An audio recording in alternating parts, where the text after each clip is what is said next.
All right, Jackie, so Summer League, you played a couple of these, but it sounds like you weren't thinking about Summer League. Yeah, I mean, yeah, it was just one of those things where, I want to give people opportunity to see me, and be in front of the eyes and be where the people are at. So I felt like this was the best opportunity for me, and I'm really happy to join the Milwaukee Bucks organization. I mean, they're doing a great job. So I mean, we didn't play as well as we could have today, but I think Sunday it's going to be a really good game for us, and then we go into Monday and then the playoffs start. So I'm excited, and the stadium is pretty much sold out, like you were telling me. So I'm excited to play in front of all these fans. It's gonna be fun.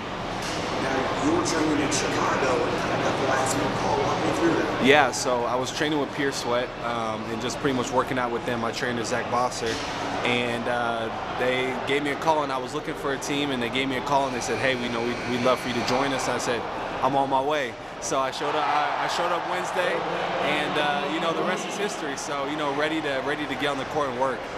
When you're kind of coming in last minute, how hard is it to kind of adjust? Because these guys have been running a little bit. Yeah. They've been running for about a week, and some of the other guys have played on the team. But I think the main thing is what they want to see is how well you can adapt, because Summer League is really fast. You have Orlando, Utah, Las Vegas, and you may jump from team to team to team. So if you can be receptive enough and retain a lot of information, I think that's what teams want to see. And it's more about being physical and giving them that little extra that they may not have or they may want to see. So I feel like that's the biggest thing. You can't get too caught up in learning the plays and stuff. You need to know them, but that's not going to be the end all be all.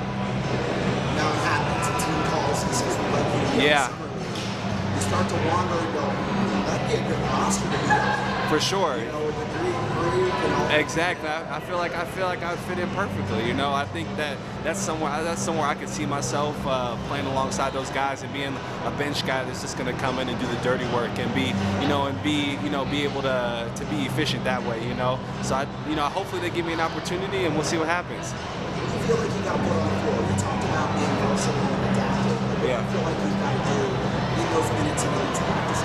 I think just showing that I can shoot the ball and being physical. I think showing I can stretch the floor a little bit, moving into that forward position, and just really just being able to be more or less just physical, push guys around, and really not excuse my language, but not take any shit, more or less, and just be physical and kind of set the tone that way. You came into this process as a draft guy. Yeah. Trying to get into the draft. Now you've been around a little bit. Yeah. That's better of a basketball player because of the draft. I would say my IQ is probably the best it's probably ever been. I would say, like, coming into it, I was more trying to, figure out the physicality and stuff that first year. But I feel like now my journey has really let me, grow into a player that can kind of see the game. And, IQ-wise, I feel like that's where I've really made the biggest gains. Is there a danger in this and trying to do too much and trying to do things that maybe aren't your wheelhouse? I don't think so. I mean, I think that you need to know how to push yourself and how to get yourself to a certain point. But I think at the same time, you can never be afraid. You can never be scared of doing something. You can only fail and then learn from that mistake. So I feel like right now I've gone down different paths, and hopefully one of these paths is going to lead me to the NBA.